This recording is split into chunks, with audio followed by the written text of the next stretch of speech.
Throughout the day, the Associated Press with continued reporting the president-elect has decided to close Guantanamo Bay and divide its detainees into three categories: those to be released, those to be tried within U.S. courts, and others to be tried within some new, not yet defined legal mechanism.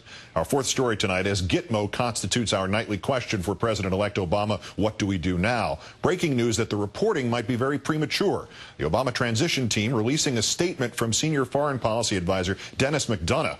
President-elect Obama said throughout this campaign that the legal framework at Guantanamo has failed to successfully and swiftly prosecute terrorists, and he shares the broad bipartisan belief that Guantanamo should be closed. There is absolutely no truth to reports that a decision has been made about how and where to try the detainees, and there is no process in place to make that decision until his national security and legal teams are assembled. The Associated Press report was as follows. Some detainees would simply be released, as have others, even during the Bush administration. Some would be prosecuted in U.S. criminal court, but a third group, the AP reported, would have their cases heard in a new court system, and this is the part that may sound too familiar to skeptics, a system that does not yet exist. The president-elect reportedly concerned about handling of sensitive intelligence in public courts and concerned that evidence gathered during Mr. Bush's system would not stand up in those courts. The ACLU predicting this would be, quote, a profound mistake. Democratic Congressman Adam Schiff, a former prosecutor and member of the Judiciary Committee, telling the AP, quote, there would be concern about establishing a completely new system. Trying to establish that would be very difficult. Again, Obama's senior foreign policy advisor saying tonight in a statement, in essence, yes on the intent to close Gitmo, no on a decision about the detainees, and basically no comment on the prospect of a new system for adjudicating some of the cases. Let's bring in a veteran of the old new system, former Navy lawyer Charles Swift, who, of course, as a lieutenant commander in the JAG Corps and defense counsel in the landmark Hamdown case, was so integral to all this before the Supreme Court. A pleasure again, sir. Good evening. Good evening, Keith. How's it going? To you, to America, to the world, the headline that is kind of buried here in the details. What would the closing of Gitmo mean?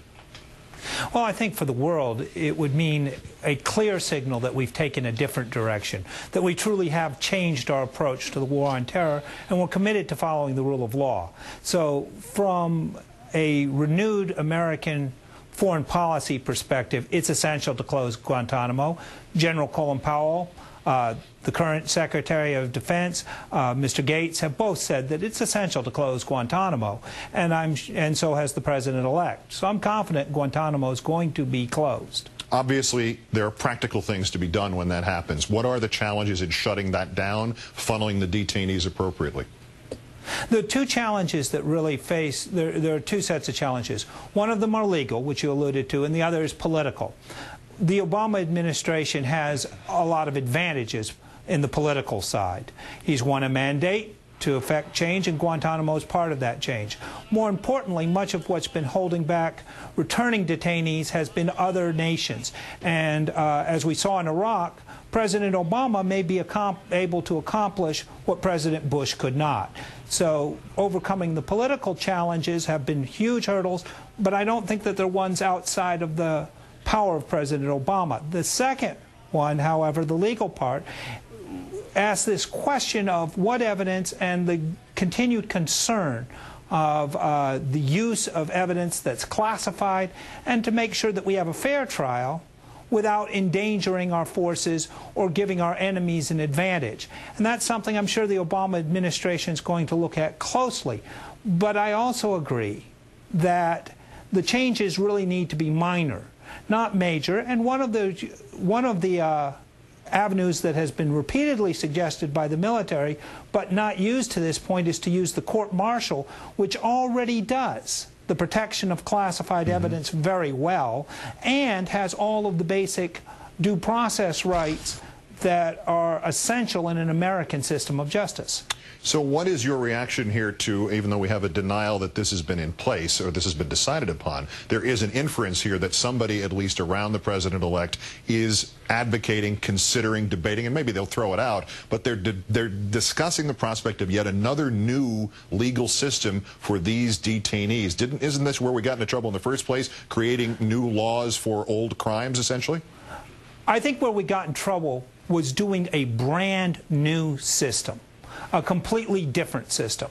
And what I understand when I look a little closer at those reports is what they're looking at is, okay, do the current for instance, CIPA, the National Security Act, which protects in its legislation the disclosure of evidence in a trial. Does that need to be fine-tuned for the terrorist trial? What have we learned? What do we need to do better there? And some minor changes may be appropriate. I don't think that at this point the Obama administration is talking about once again throwing out everything and trying a brand new system of justice. That probably would be a step back. And I would hope that they'd look at the existing systems of justice and see if they will get the job done. And is there one code word here to be followed in trying to find that other path that will allow both the security that's required and the fairness that's required? I think that the code word in it is no coerced evidence.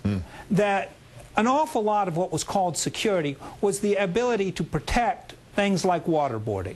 And those and quite frankly, waterboarding, sleep deprivation, these other interrogation techniques have no place as evidence in a court, whether it's a military court, whether it's a civilian court. And so once that's taken off the table, then we can move forward with a fair system. Amen. Lieutenant Commander Charles Swift, former JAG lawyer in the Navy, counsel for Salim Hamdan. As always, sir, great thanks for your time tonight. Thank you, Keith. Keep it up.